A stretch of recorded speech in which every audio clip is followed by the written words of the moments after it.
Alright guys, Geordie Prepper here, and I hope you had a good time with your family recently.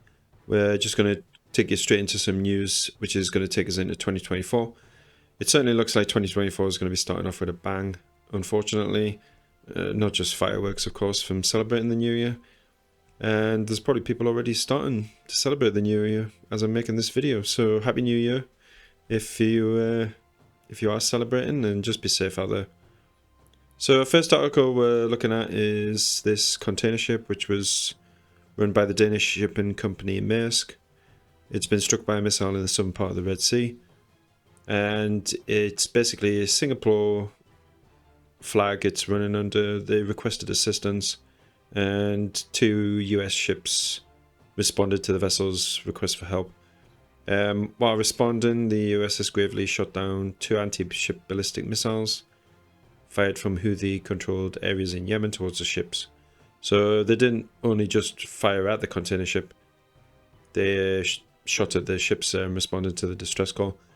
And while I was putting together the articles for this video, it seems the BBC News has got a bit more information on this same ship that was hit.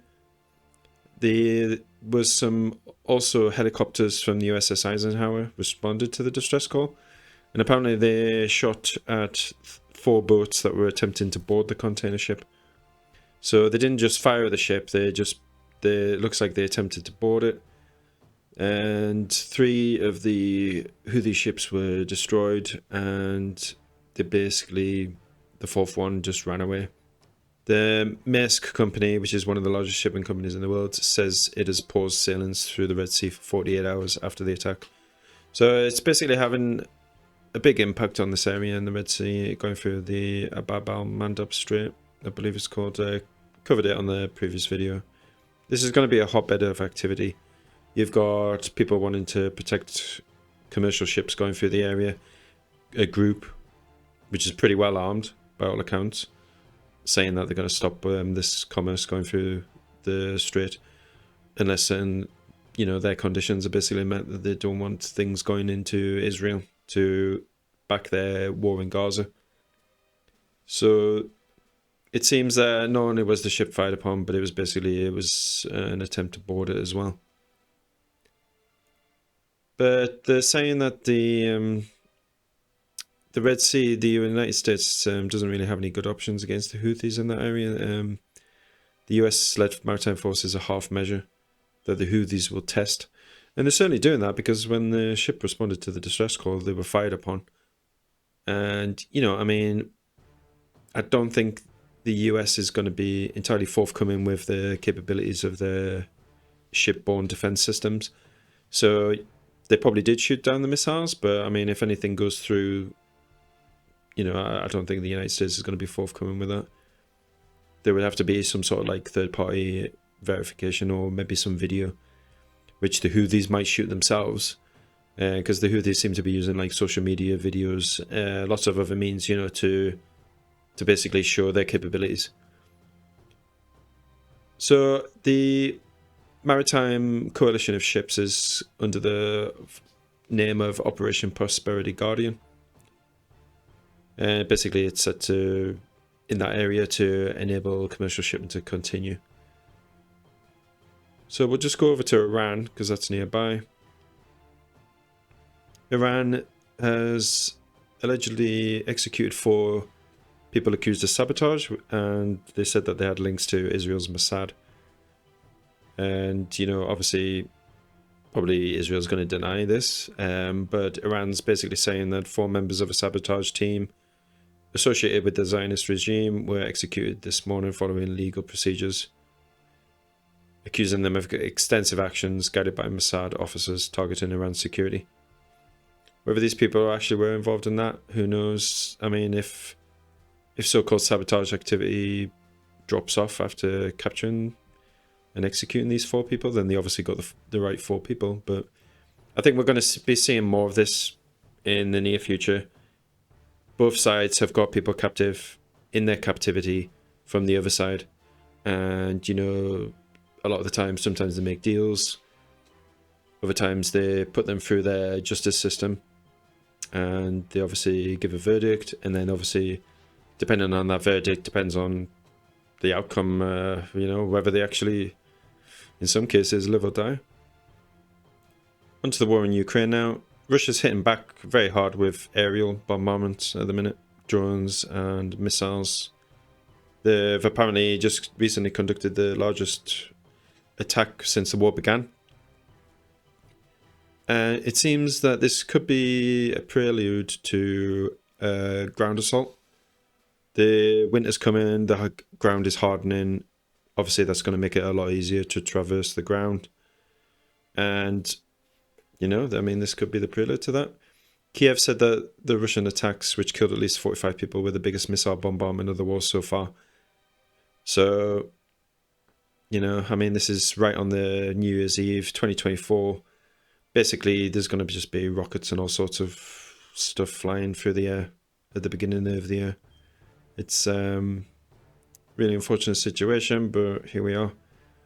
And if we go into some other news, they reckon that during this attack, and maybe a couple of others prior to it, they've started deploying their new, one of their super weapons, which was announced in about 2018, 2019.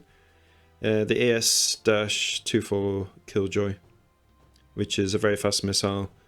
Apparently it's used on well-defended targets due to its speed and the way that it can evade anti-missiles systems. And it's also nuclear capable. So it says here, the AS-24 Killjoy, also known as KH-47M2 Kinzhal, is a nuclear capable ballistic missile with a range of about 1,500 to 2,000 kilometers. The US-based think tank noted that the missile accelerates to Mach 4 pretty quick after the launch, but it could go as high as Mach 10. So, just another name for the Kinzhal. We've heard that being mentioned quite a lot. It's nuclear capable, but it can also carry conventional warheads.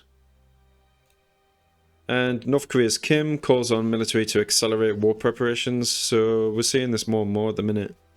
People from different countries are basically saying, either the leader or people in the military are basically saying to the country, to their leaders, look, we need to get ready. Basically, Kim Jong-un has ordered the military, including its nuclear program, to accelerate war preparations to counter what he called unprecedented confrontational moves by the United States. We've already heard that, North Korea's stockpiling a lot of grain at the minute. A lot of food, or, the ingredients to basically make food. Kim also stressed that the military situation on the Korean Peninsula had become extreme due to unprecedented anti-North confrontations with the US. And obviously, this is just basically another hotspot which could flare up. The Dutch Army commander, which is leaving the military, he said that both the Dutch military and society as a whole need to brace themselves for the possibility of a war with Russia. Departing commander of the Royal Netherlands Army. He probably wouldn't have said this whilst he was still in his position, but now that he's left, he's probably thought it's his duty just to basically do what he can to get prepared, because he knows that this is going to get reported in the mainstream media. And this is something else that we're going to see. We're going to see people trying to warn the populace, basically telling them to get prepared, when in a lot of cases their actual government is being absolutely silent. Wichnen warned that Russia keeps getting stronger, and a strong army is needed as a deterrent. There is only one language that Russia understands, and that is one of a strong military. They certainly do have that. It is therefore important that the personnel shortage at the military is fixed. So he's basically saying that the Netherlands needs to follow the example of Sweden, Finland and other Baltic nations. They're getting prepared, and basically the Dutch military isn't, and the Dutch government isn't. And just the last article, talking about New Year, the world's population is slated to be 8 billion. Over 8 billion on New Year's Day. Wow. That's something, that, like. It's saying that the worldwide growth rate in the past year was just under 1%. At the start of 2024, there's going to be 4.3 births and 2 deaths worldwide every second, according to the Census Bureau figures. So whilst I was just saying that last bit, 6 people died and 12 babies were born. Man, that's just insane. So just some news into the new year, 2024. Wish everybody a happy new year. I hope it's a good one. Unfortunately, you know, there is some events at the minute which aren't that good. But I just want to say, guys, just be prepared. Just prep. Even if you just pick one thing, just one, it could be an area of your preps like water, it could be food, or it could just even be one specific item of a prep. It could be just, you know, you do some maintenance on a torch, you look at your batteries, just whatever. Just pick one thing every day that you're just going to look at, and you're just going to get absolutely confident that this prep that you've checked and that you've acquired is going to do you good should you need it. So that's all I'm asking you guys. Just prep hard. Enjoy celebrating if you are going to celebrate the new year, and be safe while you're doing it. Okay, guys, I've rambled enough. Take care.